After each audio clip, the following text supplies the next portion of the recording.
This is the day that the Lord has made. Let us rejoice and be glad and live today. A pig and a chicken were one day walking through a poor section of the city. The chicken said to the pig, "Hey, look at all these hungry people. Let's give them ham and eggs for breakfast." The pig said, Wait a minute. For you, it's a donation. For me, it's a sacrifice." Jesus sat down opposite the treasury and watched the crowd putting money into the treasury. Many rich people put in large sums. A poor widow came and put in 2 small copper coins, which are worth a penny. Then he called his disciples and said to them, "Truly I tell you, this poor widow has put in more than all those who have contributed to the treasury. For all of them have contributed out of their abundance, but she, out of her poverty, has put in everything she had, all she had to live on." Now, many of us are familiar with this story and the sacrifice that the poor widow makes. We understand that Jesus is asking us to not just give out of our abundance, but rather to stretch ourselves a bit to the point of sacrifice. But have you thought about why the widow gave the 2 coins in the first place? What compels the woman to give all that she has? What is the driving force that pushes her to make this type of sacrifice and full-blown commitment?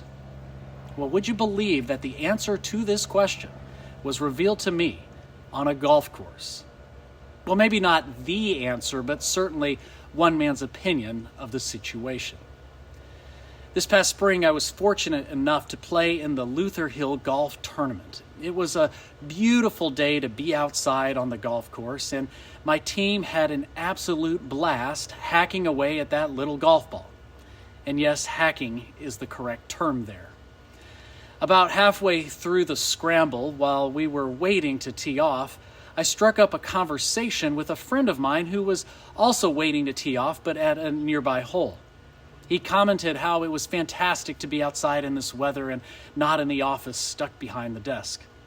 He then said to me, "Another thing that's really cool is I feel like I know 75% of the people playing here today."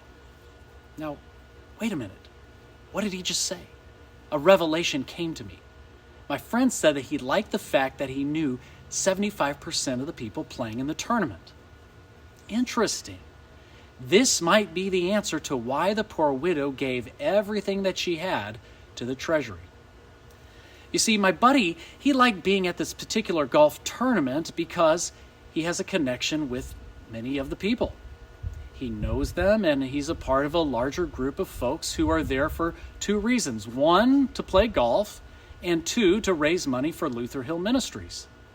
He could have easily written a check to the camp and not played. He could have easily been on a different golf course playing with a couple of other friends. But he chose on this particular day to be at this particular location because he was making a difference and because he was part of the group. The participants had formed a community that not only he felt comfortable with, but that he also was honored to be a part of. Now, could this be the reason why the widow gives all that she has?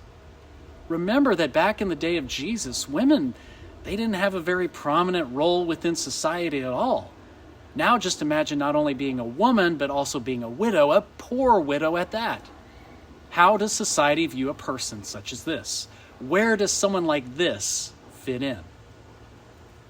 By giving all that she has, this widow is becoming part of a bigger picture. She's making a difference and investing herself in the religious community. She's not just dipping a toe in the water, she is jumping off that diving board and into the deep end. The widow now has purpose. She has community. She belongs. This weekend is Veterans Day weekend as we honor those who made sacrifices on our behalf and on behalf of the nation. Many sacrificed their lives, and I think it would be safe to say that all sacrificed their precious family time with those that they love. I would also guess that many would also say that they were not just honored to serve in this capacity, but they were happy to do it. It was their duty and calling. As Christians, we have a similar duty and calling to Jesus. Jesus paid the ultimate price as he sacrificed himself on the cross on our behalf. There is nothing cheap about this gift of grace and mercy. So how might we reciprocate that abundant love that is poured down upon us? How might we incorporate not just sacrificial giving into our vocabulary, but sacrificial living in our daily lives? A few of the reasons that we gather together in congregations are for purpose, community, and belonging. We can certainly give our time, talents, and treasure to other organizations and worthy causes, but we gather together in congregations. At my church, House of Prayer, we worship on Sundays and we volunteer through our many outreach ministries during the week. We gather for Oktoberfest and Thanksgiving luncheons and congregate in small groups such as Bible study and quilting, choir practice, and dinner for 8. We have found a community that makes us feel comfortable and have found a way to make a difference in the world. We've discovered a place to belong. We connect with other folks that want to be a part of House of Prayer, and we happily welcome new members into the fold when they discover the greatness of our congregation.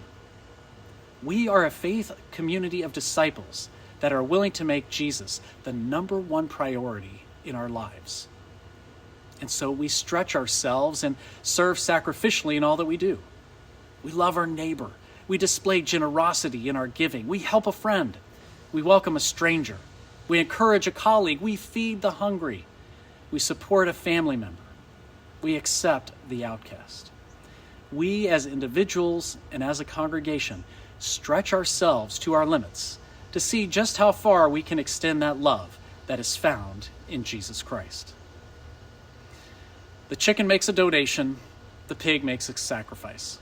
As you contemplate your own relationship with Jesus and how you might serve our King, remember those many ways that you have been blessed by God.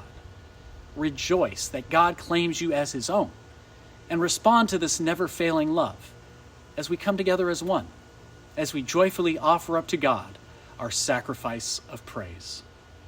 Amen. Remember as you go about your day that yesterday is gone. Tomorrow does not yet belong to you. So why not live today, knowing that you never walk alone? We'll see y'all next week. Later.